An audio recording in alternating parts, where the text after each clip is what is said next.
What's up, everybody? It's Tinker and Wildman here. How's it going, guys? We're working on a 1988 Chevy Scottsdale dually. It'll be a C3500. And we're going to be changing out the injectors for you today. So what we're going to have to do is we're going to have to take all these little screws out of here to take this top half of this throttle body off. And the injectors sit under these connectors right here. It's two prongs. You'll see when this connector comes off. It's those two prongs right there, and the injector sits in here. Now the reason we have to change these out is because we're not getting the correct spray coming out of here. As you can see, we've got some towels sitting in here.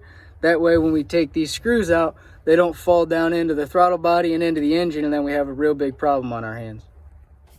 And we're only doing the top end of the repair right now, just to get this vehicle out of here and out of the place of purchase so that we can move it and actually use it and bring it to our repair area and actually do some nice, preventive maintenance and care to it and actually make it nicer. So we got the top end off on the throttle body here. We got the new injectors in, the electrical boots on there. Wildman's cleaning off the top end here. He's got the accelerator pump looking nice and shiny. And he's taking the rest of that gasket off. We've got the old injector sitting in here.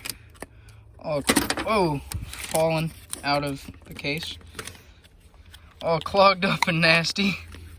Here, I'll hold the lid this time so you can actually see it. All clogged up and nasty in there. Those filters are supposed to be clear and you can't barely see through them. We got an instruction manual because, even the pros need instructions. A couple of bits just to get this off. We got a gasket kit to replace that. Got a whole rebuild kit for that entire throttle body. We're not going to go through everything in here, just what we need to get the thing running for now so we can get it out of this nice man's yard. He's given us the opportunity to work in here, so, that's nice of him. And we're gonna put this thing back together and hopefully she'll start up. So we got the injectors and the top end all back in place here, and the engine will fire up, but it still seems like it's getting starved of fuel or starved of something, and it bogs down and it quits. Or a vacuum leak. Yeah, so we're thinking it's a vacuum leak, and then that's what we're trying to figure out right now. But this video was on changing the injectors, kind of a short one. So stay tuned. We'll be changing out the spark plugs on this thing, doing an oil change, teaching you guys how to do stuff like that. We're going to be going super in depth on the things like the oil change and spark plugs because they're very simple things that you're going to be doing. We didn't go too in depth on these because not a lot of vehicles are going to have these type of injectors.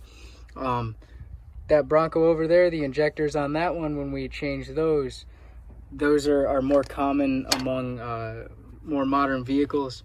So we'll be doing a more in-depth injector change video with that. So stay tuned, you guys. Tinker and Wildman out.